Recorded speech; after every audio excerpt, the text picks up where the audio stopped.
Assalamualaikum warahmatullahi wabarakatuh. Innal hamdalillah nahmaduhu wa nasta'inuhu wa nastaghfiruh wa na'udzu billahi min sururi anfusina wa min sayyiati a'malina. May yahdihillahu fala mudhillalah wa may yudlil fala hadiyalah. Asyhadu an la ilaha illallah wa asyhadu anna Muhammadan abduhu wa rasuluh. Allahumma salli wa sallim wa barik ala Muhammad wa ala alihi wa sahbihi man ihtada bihudahu ila yaumil qiyamah. Ibu-ibu yang dirahmati Allah, marilah kita panjatkan puji syukur kehadirat Allah Subhanahu wa ta'ala atas rahmat yang diberikan kepada kita, sehingga sampai saat ini kita masih merasakan nikmat sehat, nikmat iman, dan nikmat beribadah. Ibu-ibu, pada kesempatan kali ini saya akan membacakan tadabbur Al-Quran surat Al-Mulk ayat 21 sampai 25 pada buku tafsir Fizilahil Quran. A'udzu billahi minasyaitonir rajim. Amman hadzal ladzi yarzuqukum in amsaka rizqah bal lajju fi utuwi wa nufur. Atau siapakah dia ini yang memberi kamu rezeki jika Allah menahan rizkinya? Sebenarnya mereka terus-menerus dalam kesombongan dan menjauhkan diri. Al-Mulk ayat 21. Rezeki seluruh manusia terikat pada kehendak Allah sebagai penyebab pertamanya. Di dalam proyek alam semesta dan pada unsur-unsur bumi dan udara, yaitu sebab yang manusia tidak memiliki kekuasaan atasnya secara mutlak dan tidak tergantung pada ilmu pengetahuan mereka sama sekali. Pasalnya, ia lebih dahulu ada daripada keberadaan mereka di alam semesta ini. Lebih besar kekuatannya daripada mereka dan lebih mampu daripada mereka untuk menghapuskan segala sesuatu yang mempengaruhi kehidupan jika Allah menghendakinya. Maka, siapakah gerangan yang dapat memberikan rezeki kepada manusia jika Allah menahan sumber air atau menahan angin atau menahan unsur-unsur utama yang darinya lah muncul wujud manusia? Sesungguhnya ruang lingkup rezeki itu lebih luas jangkauannya, lebih dahulu masanya, dan lebih dalam akarnya daripada apa yang dipikirkan oleh manusia sewaktu mendengar kata rezeki itu sendiri. Tempat kembali segala sesuatu yang kecil dan yang besar dalam urusan rezeki adalah kepada kekuasaan dan ketentuan Allah, dan pengirimannya dan penahanannya terhadap sebab-sebabnya kalau dia menghendaki. Di dalam ruang lingkup yang besar, luas, dan dalam ini terlipatlah seluruh lingkup materi yang dekat dengan kata rezeki ini, yang dikira oleh manusia sebagai hasil usahanya dan dalam jangkauan kemampuannya, seperti bekerja, berkreasi, dan memproduksi. Semuanya berhubungan dengan adanya sebab-sebab, dan unsur-unsur pertama dilihat dari satu segi dan bergantung pada karunia Allah pada seseorang atau kepada umat atau bangsa dilihat dari segi lain. Maka, benarkah nafas yang dihirup dan dikeluarkan seorang pekerja atau gerakan yang dilakukan kalau bukan dari rezeki Allah yang telah menciptakannya dan memberinya kemampuan dan potensi menciptakan nafas untuknya dan memberinya materi yang melakukan pembakaran di dalam tubuhnya sehingga mampu bergerak? Manakah pemikiran yang dicurahkan seorang kreator selain dari rezeki Allah yang telah memberinya kemampuan untuk berpikir dan berkreasi? Dan manakah hasil yang diproduksi oleh seorang karyawan atau pencipta sesuatu melainkan materinya itu pada mulanya adalah ciptaan Allah. Dan pada dasarnya sebab-sebab alamiah dan sebab-sebab insaniahnya adalah rezeki dari Allah. Sebenarnya mereka terus-menerus dalam kesombongan dan menjauhkan diri. Al-Mulk 21. Ungkapan ini melukiskan pipi yang berpaling dan sikap yang penuh kesombongan setelah dalam kalimat sebelumnya ditetapkan hakikat rezeki dan bahwa mereka berada dalam tanggungan Allah mengenai rezeki ini. Ditunjukkannya keburukan sikap sombong, menjauhkan diri, dan berpaling yang mestinya tidak pantas dilakukan oleh orang yang hidup di dalam tanggungan terhadap zat yang memberi makan, yang memberi pakaian, yang memberi rezeki, dan yang menanggung kebutuhan hidup mereka. Namun setelah itu mereka tetap sombong, berpaling, dan tidak tahu malu.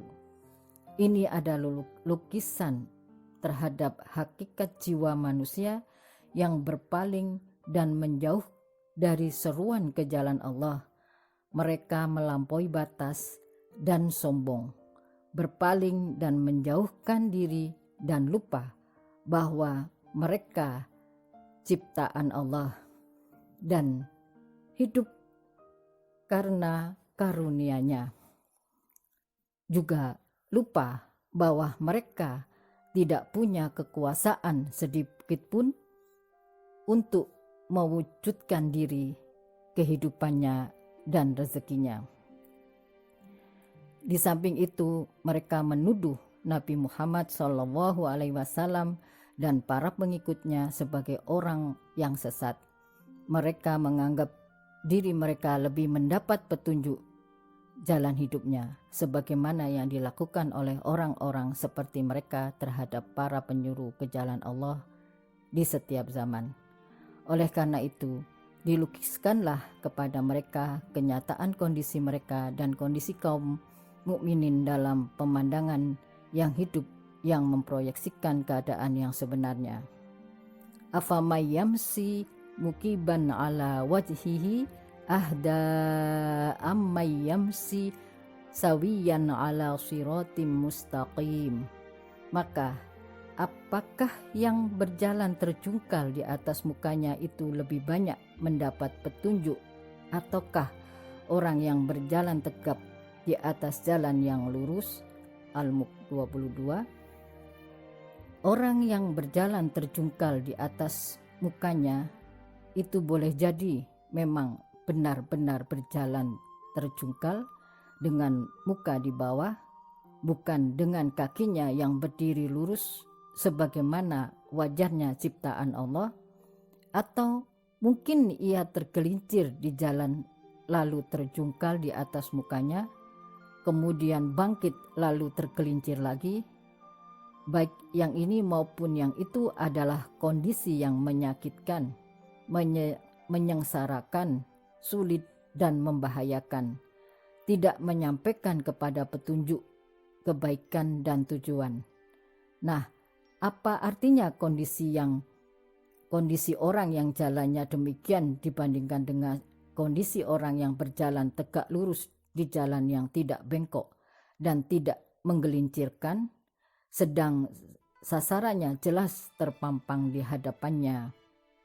Kondisi pertama adalah kondisi orang yang celaka, sengsara, dan tersesat di jalan Allah, terjauh dari petunjuknya, bertabrakan dengan undang-undangnya, dan makhluk-makhluknya, karena mereka berpaling dari jalannya dan mengambil jalan yang lain yang bukan jalannya. Karena itu mereka selalu tergelincir, menderita, dan tersesat. Kondisi kedua adalah jalan yang bahagia, beruntung, terbimbing kepada Allah, dan bersenang-senang menikmati petunjuknya. Mereka berjalan sesuai peraturannya di jalan yang lapang dan makmur, yang dilalui oleh konvoi iman, pujian, dan kemuliaan. Dan inilah sebenarnya jalan alam semesta dengan makhluk hidup dan benda-benda lain yang ada di dalamnya. Sesungguhnya kehidupan iman itu mudah, lurus, dan sederhana, sedangkan kehidupan kafir itu sulit, melarat, dan sesat. Maka manakah di antara kedua itu yang lebih mendapat petunjuk? Apakah pertanyaan ini memerlukan jawaban? Ini adalah pertanyaan retoris, pertanyaan yang sudah mengandung ketetapan dan jawaban. Akan tetapi, pertanyaan dan jawaban ini tersembunyi agar tampak oleh hati pemandangan yang hidup, kepribadian, dan bergerak ini. Pemandangan yang berupa rombongan manusia berjalan di atas wajahnya, terpeleset dan terjungkal, tanpa tujuan dan tidak ada jalan. Juga pemandangan yang berupa rombongan lain yang berjalan dengan cita-cita yang tinggi dan langkah yang lurus di jalan yang lapang, di jalan yang lempang menuju tujuan yang pasti. Inilah fisikalisasi hakikat dan penggambaran hidup dalam lukisan yang diungkapkan oleh Al-Quran dengan metode deskripsinya. Setelah penyebutan petunjuk dan kesesatan, Allah mengingatkan mereka terhadap perangkat-perangkat petunjuk yang telah diberikannya kepada mereka dan perangkat-perangkat pemahaman, tetapi tidak mereka manfaatkan dan tidak mereka syukuri. Qul huwallazi ansha'akum wa ja'ala lakumus sam'a wal absara wal af'ida qalilam ma tashkurun. Katakanlah, dialah yang menciptakan kamu dan menjadikan bagi kamu pendengaran, penglihatan, dan hati, tetapi amat sedikit kamu bersyukur. Hakikat bahwa Allah yang menciptakan manusia adalah hakikat yang menghentikan akal manusia untuk membantahnya, dan sebagai penegasan yang sulit ditolak. Manusia terwujud sebagai makhluk yang paling tinggi, paling mengerti, dan paling mampu dibandingkan makhluk lainnya. Sedangkan dia tidak dapat mewujudkan dirinya sendiri, karena itu pasti ada yang lebih tinggi, lebih mengerti, dan lebih berkuasa daripada dirinya, yang berkuasa untuk mewujudkannya. Tidak ada jalan untuk tidak mengakui adanya yang Maha Pencipta. Keberadaan manusia itu sendiri menghadapi hakikat ini dan membantahnya adalah suatu lelucon yang tidak layak dihormati. Al-Quran mengingatkan hakikat ini di sini karena untuk mengingatkan perangkat-perangkat pengetahuan yang lebih diberikan Allah kepada manusia dan menjadikan bagi kamu pemandengaran, penglihatan, dan hati. Akan tetapi, bagaimana sikap manusia terhadap kenikmatan ini? Nikmat penciptaan, nikmat pendengaran, dan hati. Tetapi amat sedikit kamu bersyukur. Al-Mulk 23. Pendengaran dan penglihatan adalah dua mukjizat besar dan dapat dimengerti keajaibannya yang menakjubkan. Hati yang diungkapkan oleh Al-Quran sebagai kekuatan untuk memahami dan mengetahui adalah suatu mukjizat yang lebih menakjubkan dan lebih aneh yang tidak dimengerti kecuali oleh sedikit orang saja, dan ini merupakan rahasia Allah. pada makhluk yang unik tersebut. Ilmu pengetahuan modern mencoba menguak sedikit tentang keluar biasaan pendengaran dan penglihatan ini secara sepintas. Indera pendengaran dimulai pada telinga luar dan tidak ada yang mengetahui sampai di mana ia berkesudahan kecuali Allah. Ilmu pengetahuan mengatakan sesungguhnya getaran yang ditimbulkan oleh suara di udara berpindah ke telinga yang sudah diatur sedemikian rupa bagian-bagian di dalamnya supaya dapat sampai ke gendang telinga, dan getaran-getaran ini dipindahkan ke labirin di dalam telinga. Labirin ini mengandung semacam saluran antara spiral dan setengah lingkaran. Pada bagian spiral ini terdapat 4.000 busur kecil yang bersambung dengan saraf pendengaran di kepala. Nah, berapakah panjang busur dan besarnya? Bagaimana cara menyusun busur-busur yang jumlahnya beribu-ribu pada masing-masing bagian dengan susunan yang khusus ini? Dan alat apakah gerangan yang diletakkan padanya? Belum lagi jaringan tulang-tulang lain yang halus dan bergelombang.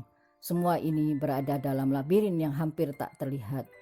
Di dalam telinga juga terdapat ratusan ribu sel-sel pendengaran dan saraf-sarafnya berkesudahan dan bulu-bulu yang halus, lembut dan kuat yang membingungkan dan mengagumkan orang-orang yang berakal sehat.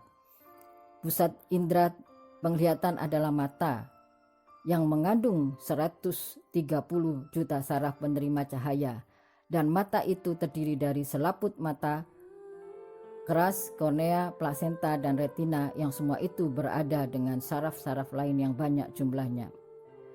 Yang semua itu berbeda dengan saraf-saraf lain yang banyak jumlahnya. Retina atau selaput jala itu terdiri dari 9 tingkat yang terpisah-pisah. Tingkatan yang pertama terdapat di bagian dalam paling ujung, terdiri dari batang-batang yang berkerucut-kerucut. Ada yang mengatakan bahwa pertama itu jumlahnya 30 juta batang dan yang kedua berjumlah 3 juta kerucut. Semuanya tersusun dengan rapi dan sangat teratur dalam hubungannya antara sebagian terhadap sebagian yang lain dan dalam hubungannya dengan lensa.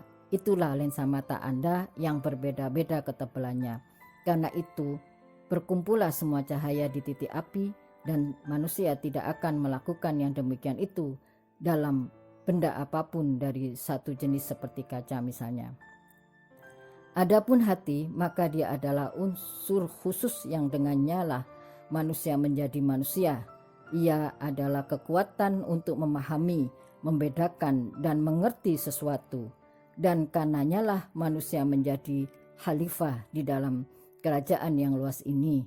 Karenanya pula mereka dibebani memikul amanat yang langit, bumi, dan gunung-gunung enggan memikulnya, yaitu amanat iman ikhtiari yang berdasarkan kesadaran, petunjuk diri, dan istiqomah berdasarkan kemampuan terhadap manhaj Allah.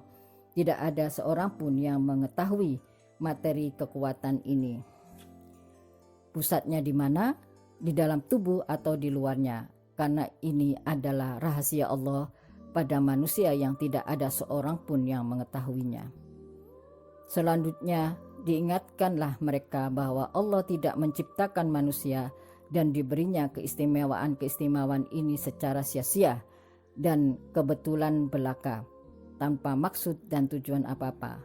Sesungguhnya masa hidup ini hanyalah untuk menerima ujian, kemudian akan diberi balasan pada hari pembalasan. Qul huwallazi dzara'akum fil ardi wa ilaihi tuhsyarun. Katakanlah, dialah yang menjadikan kamu berkembang biak di muka bumi, dan hanya kepadanya lah kamu kelak dikumpulkan. Al-Mulk 24. Az-Zahra berarti memperbanyak, juga mengandung arti mengembangbiakkan, dan Al-Hasyr adalah mengumpulkan sesudah bertebaran ke berbagai penjuru. Keduanya merupakan gerakan yang berlawanan dilihat dari sudut pelukisan dan maknanya. Yang satu merupakan pemandangan yang melukiskan perkembangbiakan dan penyebaran manusia ini di muka bumi, dan yang satu adalah pemandangan yang melukiskan pengumpulan kembali mereka setelah dikembangbiakkan dan disebarkan.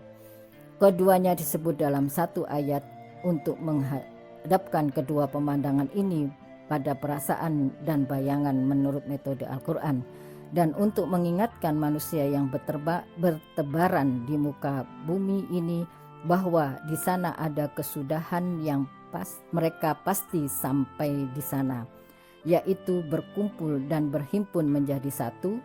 Di sana terdapat urusan di balik urusan kehidupan ini, di balik ujian dengan kematian dan kehidupan ini. Kemudian diceritakanlah keraguan mereka terhadap pengumpulan ini dan kebimbangan mereka terhadap ancaman ini. Wa yaquluna mata hadal wa'du in kuntum shodikin. Dan mereka berkata, kapankah datangnya ancaman ini jika kamu adalah orang-orang yang benar? Al-Mulk 25.